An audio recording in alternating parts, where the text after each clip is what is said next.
Hello, good evening, and welcome.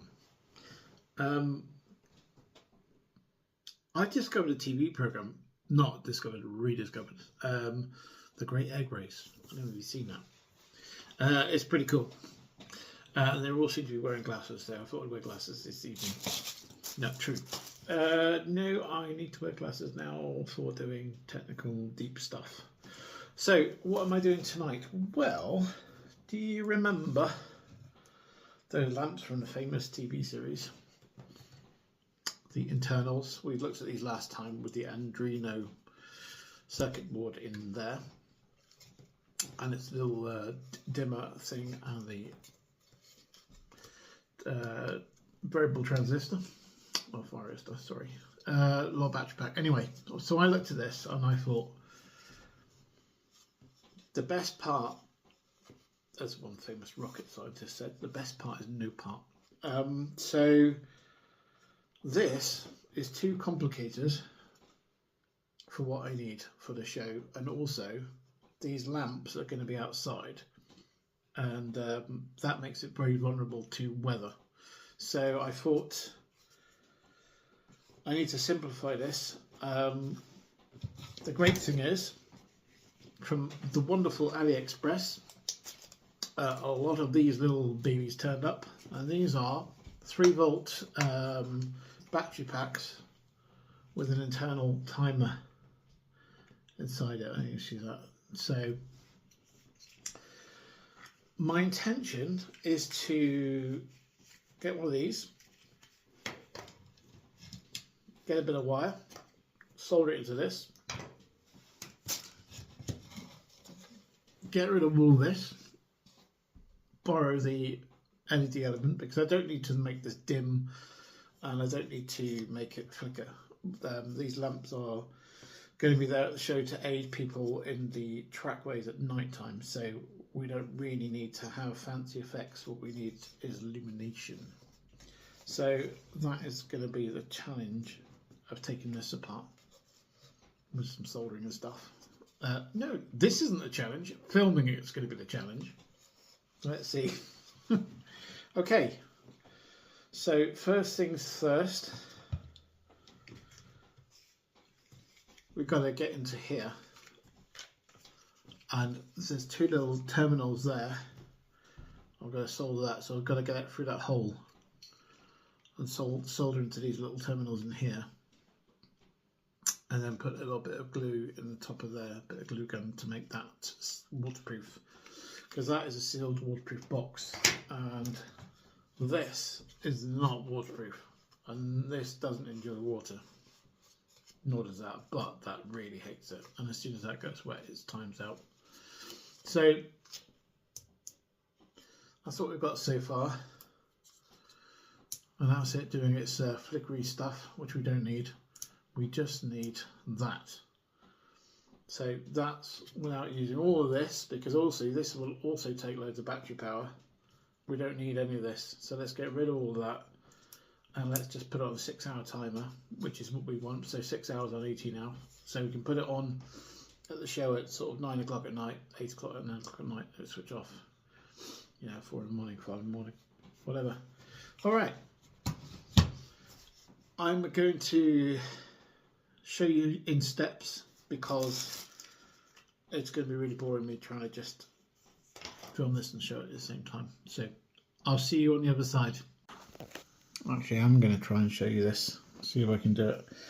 So we've got the little piece of wire here, and obviously one of them's got the line on it, so we use that as the positive, so we know which way around we're going to be fitting the light emitting diode, otherwise it's not going to work because it only works one way or the other. So I will put this through the hole, and then we'll solder these onto these 2 terminals.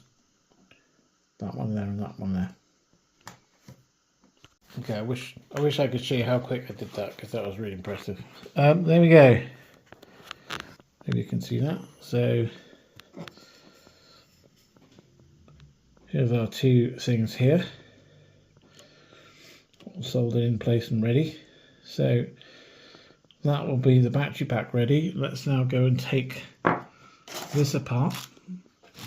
So we're going to have to whip the batteries out of here. We don't need any of this stuff, because also the battery packs on these are pretty bad anyway.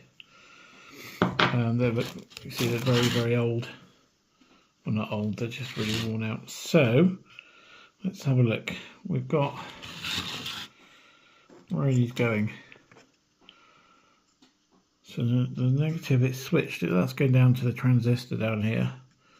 So I'll have to unsolder that bit there. And this little baby is going straight to actually the Wago connector. So we can just unplug that one. That's really easy. This is going to be quite quick to do. All right.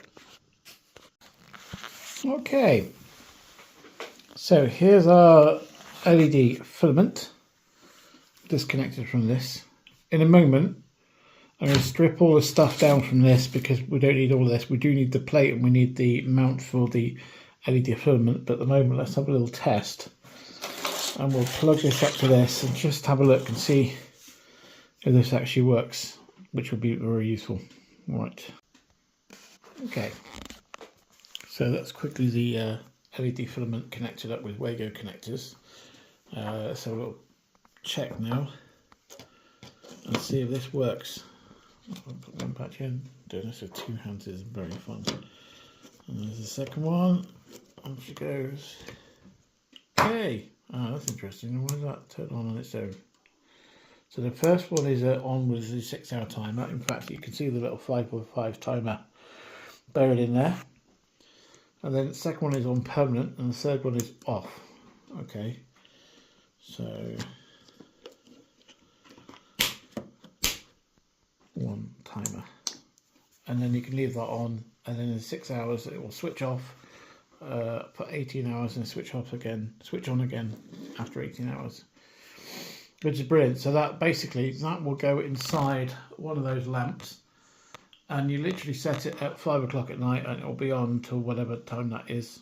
I can't even think about this now. If we put on 8 o'clock at night, that's 4 in the morning. No, 6 hours, that'll be 2 in the morning, it'll switch off. So put it on at 9 o'clock at night, 3 in the morning, yeah. 3 in what I'll do. Anyway, it's good. So basically, we've gone from all of this gubbins here and simplified it to that.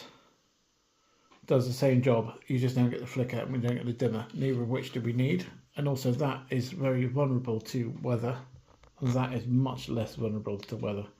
So the next thing to do is just do a little glue hole, bit of glue in there so that stays waterproof. Then that box is completely waterproof.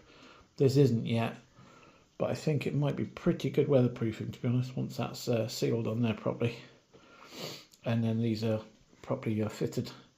But let me now remove everything from this board and see what this looks like bare, and then we'll add that to that and see what that looks like finished. Here we go. That's the bare essentials of what we need. So I'm going to glue gun that now and then put that into place and thread the element through. There's a little mounting hole here for it to go through there and there, so I'll put it between them and then we should be good to go. Should look really nice. Okay, tea. So I've had a little problem. I took off the LED filament, but I didn't know that this one is not flexible. And when I was trying to put it on the thing, it snapped. And that is now dead. That is completely broken. So that's a real pain in the ass. So I can't use it anymore because that's it. Throw that away. So I had to butcher another one and remake another one, but on the power of television. There we go. So a much more simpler version of what originally was there. The other thing I had to do as well is this mount here. On the originals it was diagonally across, but obviously these battery packs are bigger, so I've had to rotate this around so it's in line with the edge, so that we can put the bigger battery pack in and then cut the Wagos there, which connects that, and then whoops, I'll fix that in a minute. There we go. So what I'll do is I'll glue this back on, then we'll fit it in the lamp and we'll have a look and see what it looks like in the lamp. Okay, I've done a bit of fixing. It did go slightly wrong, but in the process of development, we've made a better version. So here's the new layout. So I had a little play and I realised if I put the battery pack on this way round, so when you press the on and off button here, it doesn't rip the battery pack off, even though it's glued to the base, but it rips it off anyway. But also, because it's hinged on this side, there's actually enough space for it to, for the actual catches to go each side of the LED mount, which is brilliant. So we can now open it that way. And then I'll swap the two Wago connectors around. So now, there we go. It's pretty cool, isn't it? Maybe I can show you. If I just quickly lift that up. You can't see on camera there, but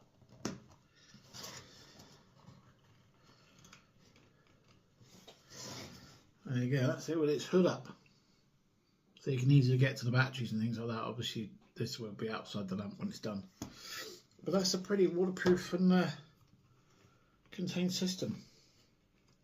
I like it. Okay, so here's your lamp. And that just simply slots on top of there. And a couple of screws in the bottom of that. And that's you done.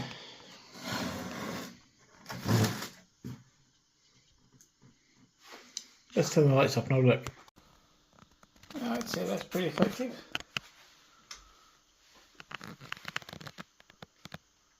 That's going to give us a nice illumination of the trackways. Yeah, that's lovely. Yeah, that worked really well. So the next part, which I'm probably not going to do tonight because you guys, if you're anything like me, your attention span's already gone. To make this a bit more waterproof, we've got to seal the top of these slits here, which I'm thinking about using some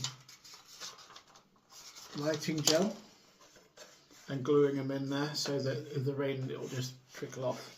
Although actually we've got much less of a problem now that the actual electronics inside are pretty much waterproof. Probably don't need to do anything. So maybe we will do something on top of that, but we'll do that next time. And also look at the actual fabric, because a lot of these are quite weak. Thank you for watching this last little update on little lamps. Au revoir.